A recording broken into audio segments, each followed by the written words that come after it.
Ya, baik. Perkenalkan, nama saya Lisa Mariana Leri Bulan. Di sini saya akan mempresentasikan sedikit materi tentang perkembangan peserta didik.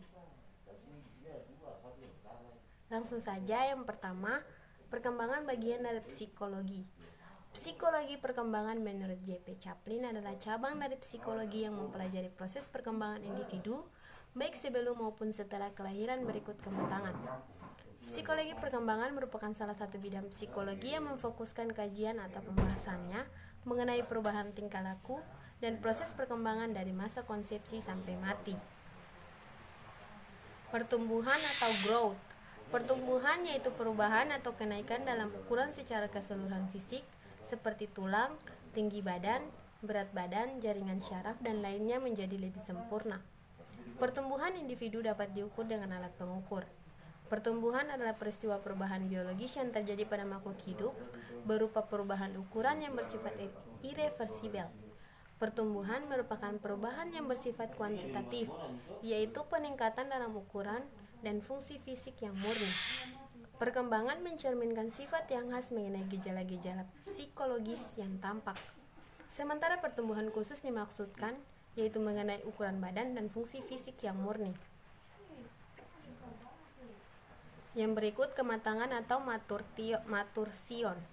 Kematangan adalah merupakan suatu keadaan atau tahap pencapaian proses pertumbuhan atau perkembangan. Kematangan juga dapat berarti matangnya suatu fungsi atau potensi mental psikologis akibat proses perkembangan karena pengalaman atau latihan. Yang berikut adalah belajar atau learning. Belajar adalah sebuah proses perubahan di dalam kepribadian manusia, dan perubahan tersebut ditampakkan dalam bentuk peningkatan kualitas dan kuantitas tingkah laku seperti peningkatan kecakapan, pengetahuan, sikap, kebiasaan, pemahaman, keterampilan, daya pikir, dan kemampuan-kemampuan yang lain.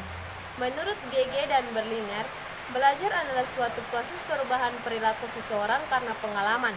Menurut LBG, belajar adalah perubahan menetapkan dalam kehidupan seseorang yang tidak diwariskan secara genetis. Menurut James Whittaker, belajar didefinisikan sebagai proses yang menimbulkan atau merubah perilaku melalui latihan atau pengalaman. Latihan atau exercise. Latihan adalah suatu kegiatan untuk memperbaiki kemampuan kerja seseorang dalam kaitannya dengan aktivitas belajar. Latihan membantu peserta didik dalam memahami suatu pengetahuan praktis dan penerapannya, guna meningkatkan keterampilan, kecakapan, dan sikap yang diperlukan oleh pendidikan dalam usaha mencapai tujuannya. Yang ketiga, definisi perkembangan. Perkembangan atau development merupakan suatu proses yang pasti dialami oleh setiap individu. Perkembangan ini adalah proses yang bersifat kualitatif dan berhubungan dengan kematangan seorang individu yang ditinjau dari perubahan yang bersifat progresif serta sistematis di dalam diri manusia.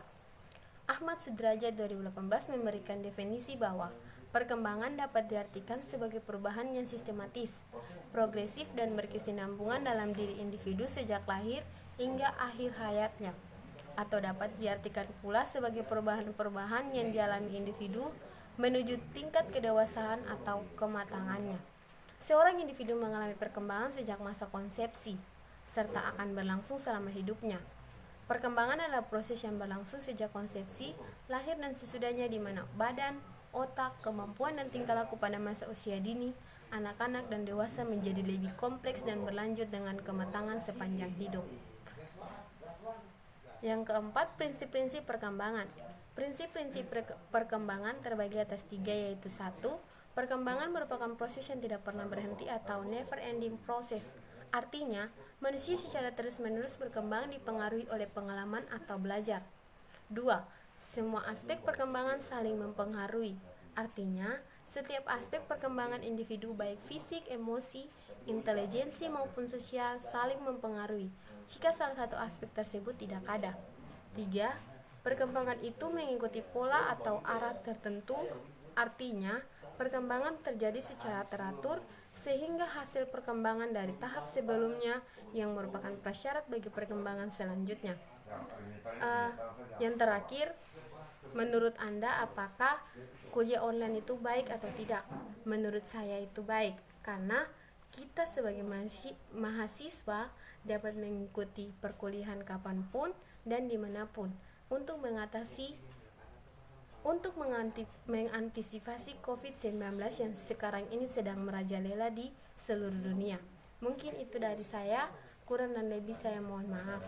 Selamat menonton, sekian dan terima kasih.